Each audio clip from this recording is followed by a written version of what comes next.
Welcome to Let's Address This with Qasim Rashid. I am with Carlos, who is the founder of Disrupt, the left's answer to Turning Point USA. And before we dive in, I just want to say I love that framing because we've long asked, what is the left doing to address Turning Point USA and provide a meaningful response?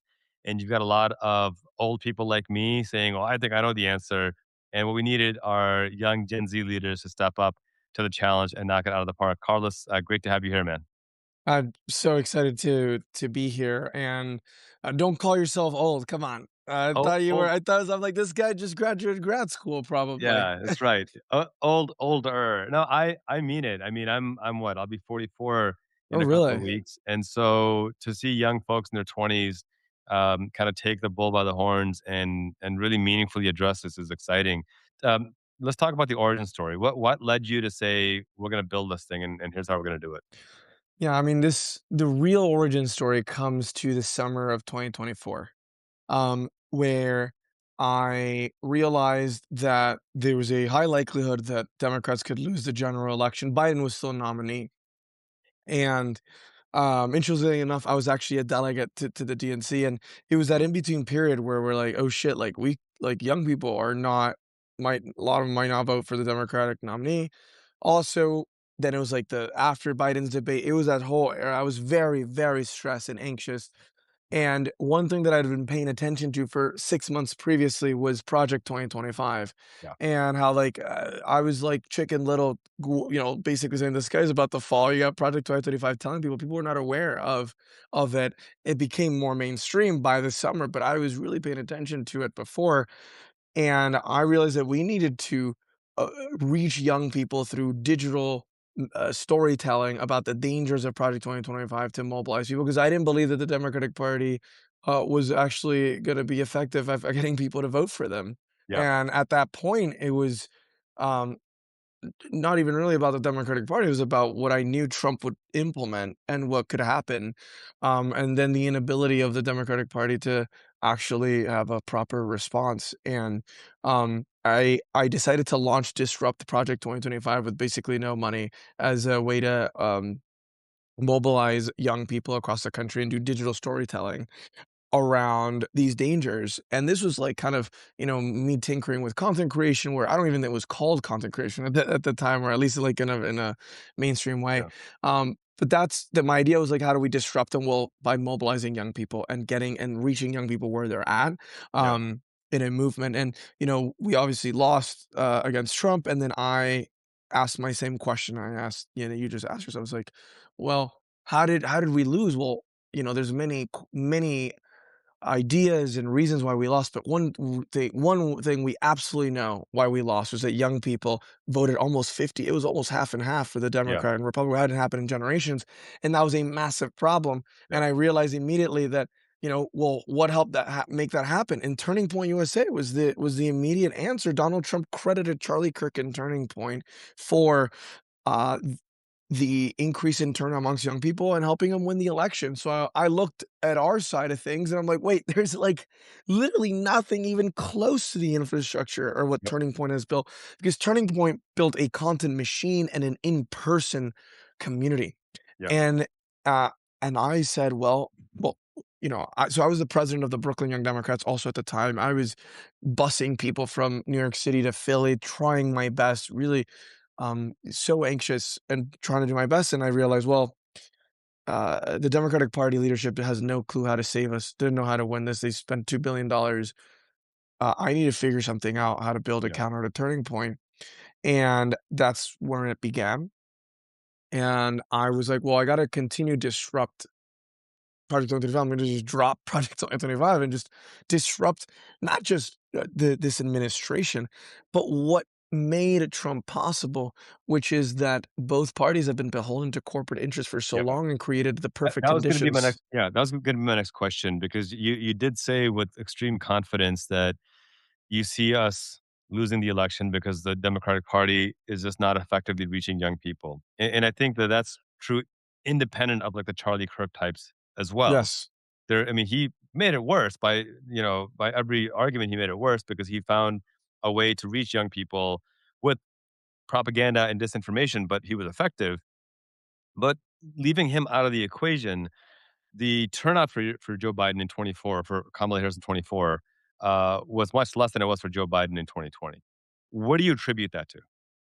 I mean, there's so many key factors. I think that one of the key things is that ultimately young people are disillusioned by the political parties, and especially the Democratic Party, who's supposed to fight for you, but then they take corporate money, and I think the failure to combat corporate influence and corporate money in politics, I would say is one of the main reasons Yeah. why not just young people in 2024, but I think the American people in general have become disillusioned. And what happened is the Republican Party reinvented itself through Trump Yep. as this like populism. And it's this populism that, yes, it is partly economic populism in rhetoric, not in action. It's the complete opposite.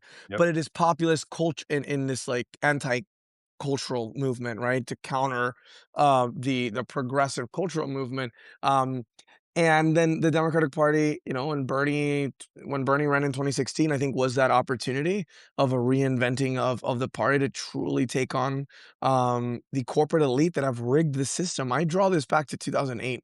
Yeah. 2008 was not when things started, but it's when things accelerated. When we saw the banks on Wall Street crashed the economy through their recklessness and greed. And Yep. then what happened? They got bailed out. Yep. They were not punished and then gave themselves bonuses and private jets in front of Right. everyone while millions of Americans lost their homes, their livelihoods, and the economic prospect and future of a whole generation decimated. And that is, I believe, the pivotal moment where we accelerate towards the American people realizing that the financial, economic, and political institutions in this country do not care about them. And that's when we really Yep. see that anti-establishment anger rise. And we see the Tea Party and the Occupy Wall Street movement as the two movement expressions of that anger. And then we see Bernie Sanders and Donald Trump as the electoral expressions of that anger of those movements. You can draw a direct line, and one was bound to win. Yeah. And Trump won, and then he uses that populism to turn us against each other, instead of actually taking on the supposed elites, Yeah. from the tax breaks A that he gave. and I'll add that even the 2008 collapse was enabled in part by, Bill Clinton weakening Glass-Steagall, Absolutely. and allowing commercial banks, investment banks to talk directly to one another, and then, it was inevitable, right? Yeah. And Bush's reckless wars probably accelerated it even more, and I think one of the reasons why there was someone described it that, if anyone wants to know what it's like in New York City right now, it's how we felt when Obama was elected in 2008. It was this moment of like everything is possible, nothing is off limits. We are going to save the world. And I think with Mamdani, he's actually doing it. I mean, he's being unapologetic and he's doubling down and tripling down on everything that he said. And his popularity is yet rising. He was plus 38 upon election day. He's like plus 48 in approval right now. There's nobody in the world who's even close to where he is right now. Mhm. And I think what Obama did, to your point, he bailed out the banks, didn't send any of them to jail, forgave the CIA torturers, didn't hold them accountable, didn't shut down Guantanamo Bay, deported 3 million people. And I think there needs to be a conversation that the Democratic Party is not ready to have right now, unfortunately, that we have to acknowledge that I'm not going to throw Obama and Biden out and say they were all terrible. I think that's kind of silly. But we need to acknowledge that their existence and their failure to meet the moment is what led to Trump. And that sounds harsh to a lot of people, but that's the reality. You were the president and vice president. You were the two most powerful people in the world, and you didn't see it coming.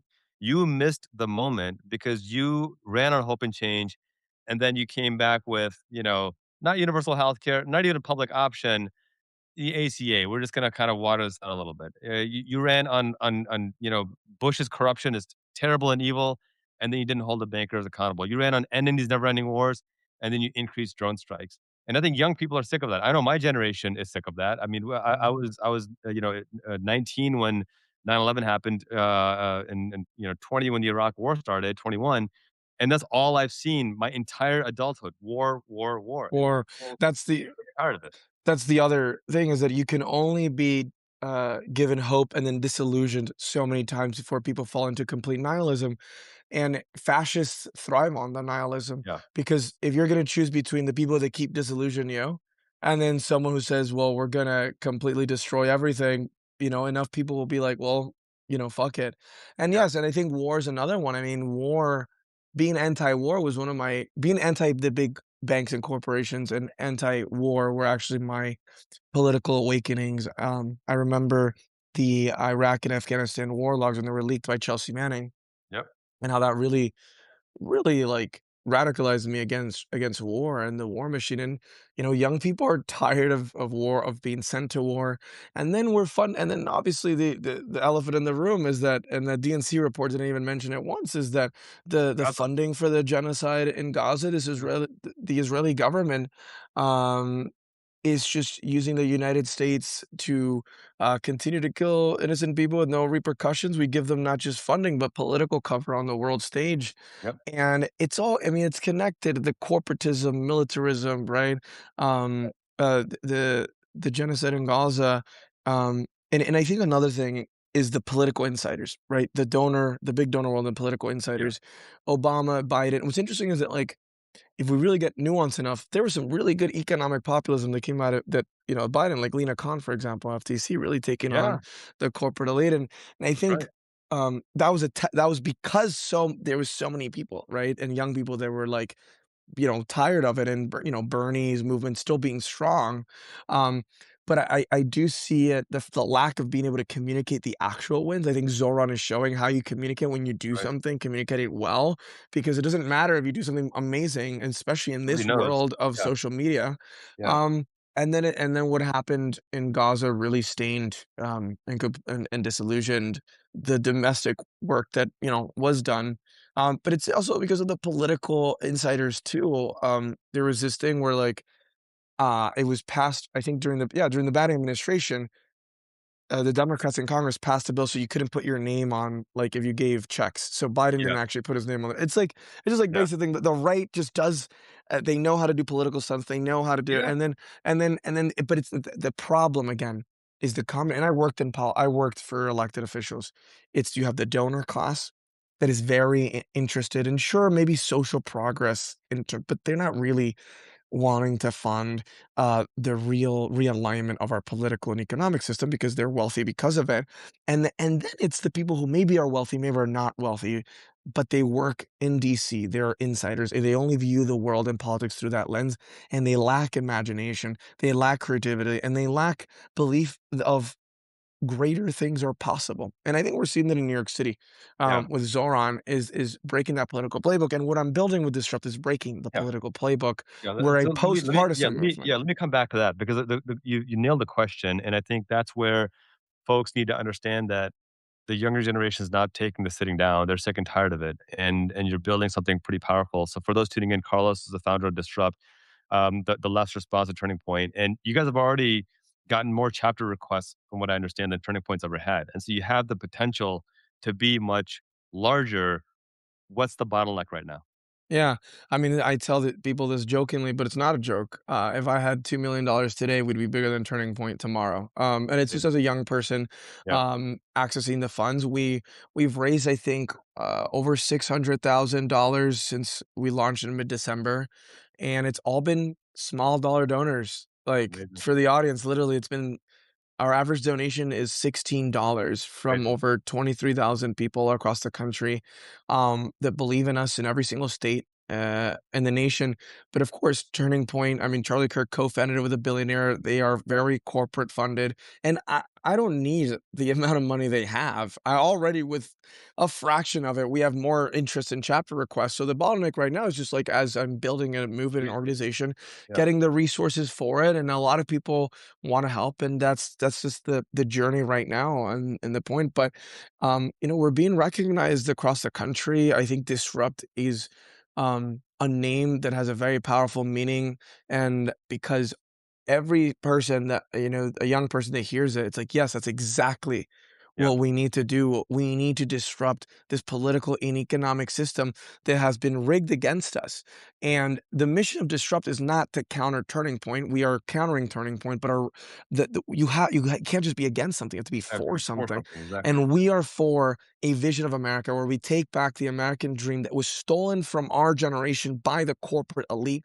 Mm, And we do that by uniting our generation in a post-partisan movement that's that's it. not beholden to any party leadership, but a post-partisan movement that unites people not on the basis of left versus right, but all of us versus that corporate elite and around three core pillars. of restoring freedom, making life affordable, and ending corporate control.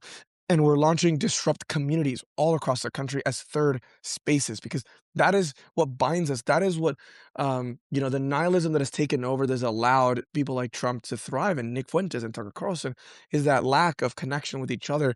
And what we want more than anything, other than obviously affordability, is Yeah, we want friends and community and yeah, purpose. And yeah, that is the basis towards creating the hub for political action. It starts culturally. yeah.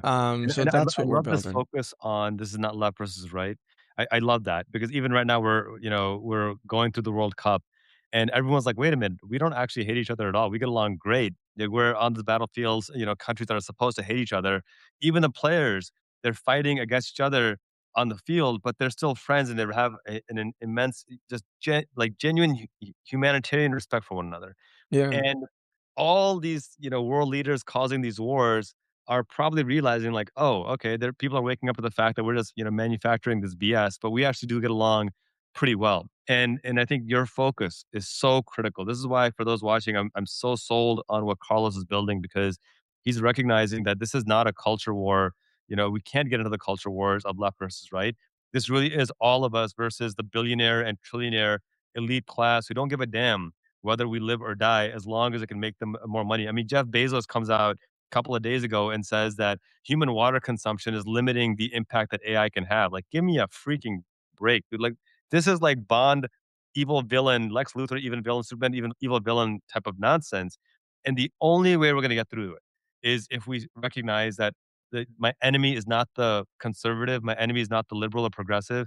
My enemy is a person who's robbing us both and trying to Mhm. get us to blame one another. And I love the fact that Disrupt has already caught on to that because most of the corporate establishment, elite elected politicians completely missed that point.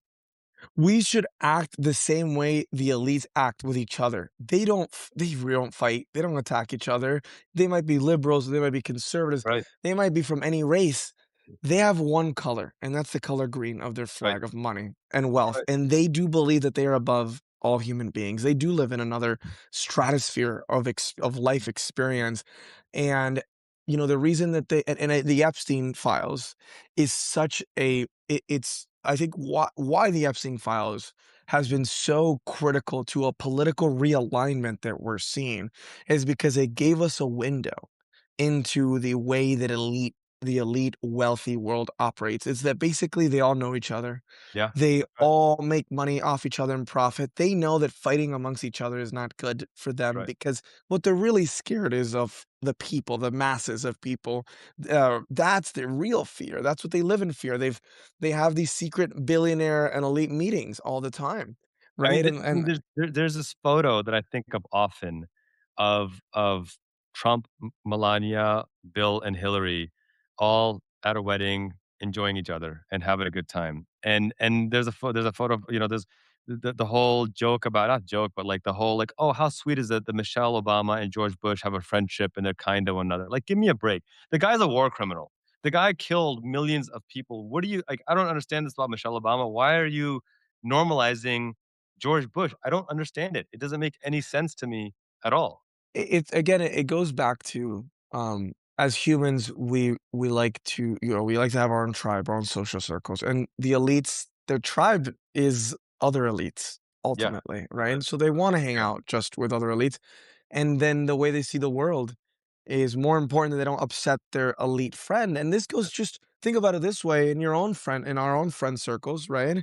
You don't want to really piss off your friends, so you won't like, do things against them. Well, when it comes to the elite world, they're controlling things. So it Right. has actually it's more dangerous. And what we need to do is to reduce their power and quite frankly eliminate um the wealth inequality that we have in the society because it is incompatible to have democracy and outrageous level of inequality.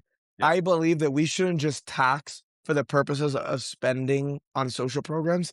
Yes, we should spend on social programs, but we should also tax to literally reduce the wealth and power of a few elite people because they will Yeah. absolutely use that power for their own benefit politically and economically. What is resources than just power? And then they'll use them in the political process. Now, when it comes to the Epstein files, which I think is so important that we do not let up at all. The fact that we have so many people enabling that enabled Epstein, that participated and are currently making a lot of money. They run organizations, they still sit on boards, they're still practicing law. Um, and it's almost like they're doing it in our face because they don't think they can ever be held accountable. And then I I was organized gonna an say, ep I was gonna set you up for this as we close out. Who is the only male who's been held accountable in any way for the Epstein files? I am the first American man facing court over the Epstein files before anyone actually in the files, and my crime was that I organized an Epstein files Easter egg hunt in the island of Manhattan, Love it. to expose the Epstein files, and every single egg had a name and a QR code. I can open one right now of an episode that we recently did, I love it. and in this one, we have Alan Dershowitz, There we go. who's still Yeah. practicing law. He created the legal umbrella that actually protects people who worked for Epstein and enable these crimes. So every single day I've been opening a new egg, and it's that has a name and a file to educate people in a deep dive, because these elites not only write the rules, but then they even skirt the rules at the same time because of their wealth and power, and it's all connected. Again, it really comes down to the power that the wealthy have in our political system, and we have to get rid of corporate PAC money, corporate lobbying. We have to rid and cleanse our system of all this dark money, so that we can have a real democracy where it is truly representation of the people and not of these oligarchs. Cause I've been putting disruptpac.org into the comments for folks to be able to go Thank on you. and support. We'll have you back on for a longer, more thorough conversation, but I think the work you're doing is powerful. It's critical, especially leading into these midterms and then into the 2028 presidential election. It's critical that young people lead from the front. So thank you for what you're doing. I'll let you close this out. Yeah, no, thank you so much. Like, the work that you do is so essential, and thank you for everyone who tuned in. I really believe that the next couple years are going to be essential for whether we have a real democracy or we have the tech oligarchs and AI completely take away our humanity and our basic human rights and political rights. We're in a real battle for the soul of humanity and society, and I believe we need to disrupt that entire system and really give the power back to everyday people. And Amen, thank brother. you. And if people wanna Yeah, hear more, you can, subscribe to me on Substack. I'll be more active, get updates on there. yeah, absolutely. I can't wait to have you back on, have a deeper conversation. Carlos, thank you for the work you're doing. Thank you all for tuning in to Let's Thank you. Address This with Qasim Rashid. Make sure you hit that subscribe button so we can continue to protect your human rights and our democracy. Thank you, Qasim. Appreciate you.